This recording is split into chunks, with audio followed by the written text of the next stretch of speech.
Welcome to another Telltale Books video. I'm Greg, and I'm here for number 26 in my Harlan Ellison Complete Bibliography series. Bibliography as I have compiled it, which may or may not be complete, but it's the best information I can find, and I will revise it if I learn anything new. But for right now, this story stands at number 26 in the list. And it is from October 1956, which Ellison was pretty prolific that month. He published one, two, three, four, five, six stories in that one month, including The Silver Corridor, which will be coming up very soon. That's our next Harlan Ellison, number 27. Um, and so, well, of those six, I mean, you could toss them up in the air and let them land and exactly. I have no way of knowing which one of these stories hit the newsstands first. So they're just as I type them into the bibliography, but they're all in the same month, so they all could be given the same number. But in order to make a list, I gotta, so this one I've got at number 26, and it is called Peter Merton's Private Mint. This is a short story. It was published in the October 1956 issue of Fantastic Stories of Incredible Powers. Usually is called Fantastic. And Fantastic is a magazine that gets started in the early 1950s. It was a fantasy companion to Amazing Stories. It kind of took over from Fantastic Adventures magazine, but it was a little different from Fantastic Adventures. Fantastic had more of a focus on what I call Twilight Zone style fantasy stories, short stories with a twist ending. And Fantastic also got a little racy because in the late 1950s, a lot of things loosened up. And so a lot of publishers started publishing racier content. And that's why you have a cover illustration showing a guy walking into a bathroom where there's women taking a shower.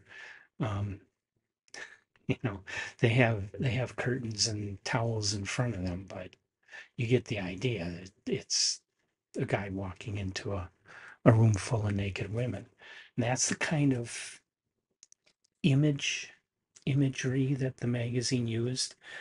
And well, I haven't read a lot of these issues from this time period, but Peter Merton's Private Mint has a wonderful page 74 illustration by Virgil Finlay.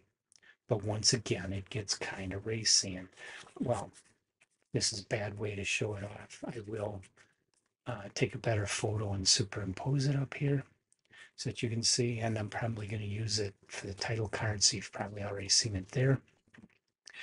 But typical Virgil Finlay, the illustration does have a very good looking, scantily clad woman prominent in the illustration.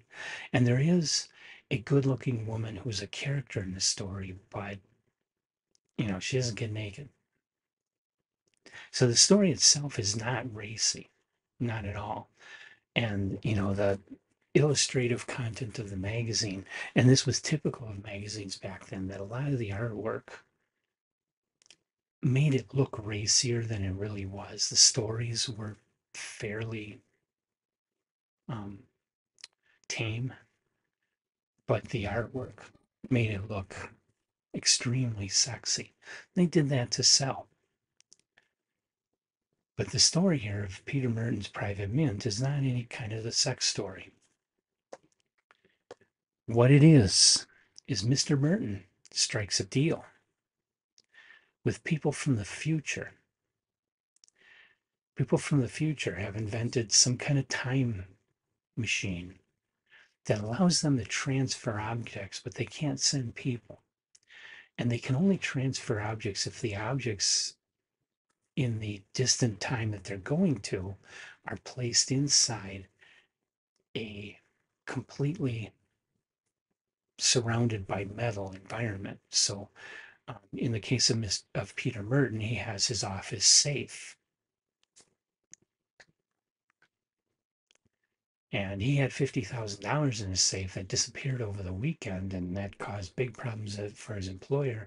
And they think that some employee broke into the safe and made off with it.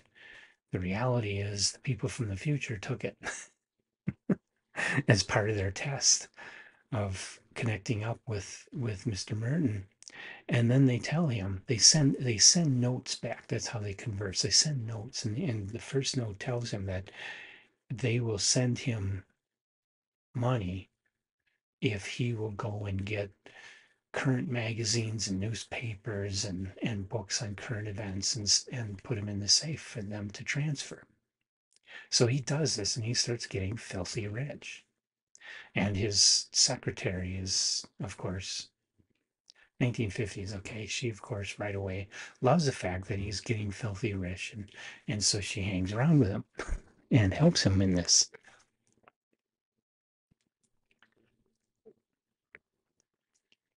This is typical 1950s fantasy. There is a twist ending. The story is written in a light tone. It's not laugh a minute, but it's comical. And it's a lot of fun. The characters are kind of stock characters, but it's a short story. So Ellison didn't spend time really building character because it just wasn't important to the point he was getting to um, with a short story. And so while it's far from one of Ellison's best, and this is one of those early stories of his that he never collected into any of his collections and published as a book. So the only way I know of to get a hold of it is get a hold of this issue of Fantastic. And yes, there is a PDF online for free. I tracked the actual issue down and bought it. But you don't have to do that. You can go to Google and look for Fantastic for October 1956 and come up with a PDF that you can download and read the whole issue. And you can see the artwork a lot better than a beat up old copy will show it.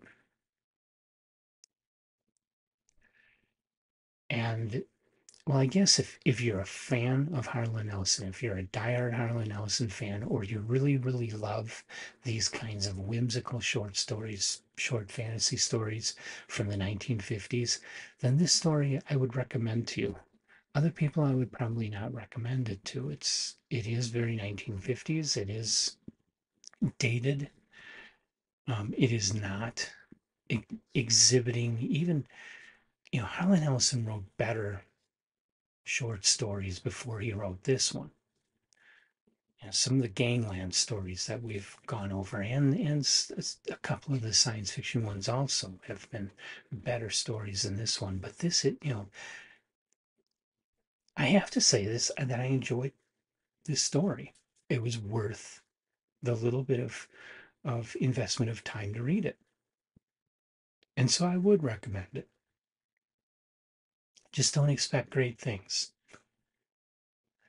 And that's Peter Merton's Private Mint. Have you read this story by any chance? Leave your comments about this or comments about Harlan Ellison in the comments section of the video for everybody to enjoy. And come on back and watch more of my Harlan Ellison series. The next one, like I said, number 27, is going to be The Silver Corridor, which is one of his better known science fiction works. And I hope you'll come back and join me.